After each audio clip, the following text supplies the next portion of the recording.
Welcome back to the channel. Let me tell you something. I had to drop this one for you. On my way out, I found this lady. She pleasant. And she just said, yes, big up to Jamaica. Yeah? She said to me, we needed the fish to wash some more, right? And she scaled it some more for me, washed it and cut it in half, right? And I really appreciate this. And let me tell you, next time when I come back, is you are coming to get the business. Look at what she did. She did an amazing job because I really wasn't too pleased at the job before, and it is what it is. But I moved on and we asked and she said come, and she have her little thing. This is what she used to scale the fish, see there, right? And then she had her knife that I could get it chopped.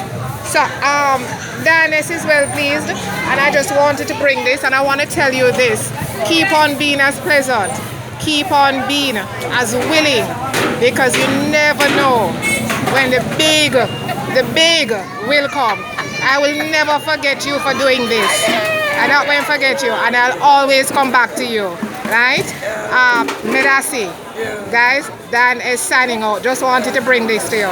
Have a great day.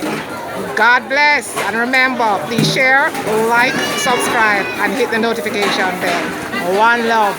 Yeah, you have a lovely night. God bless, guys.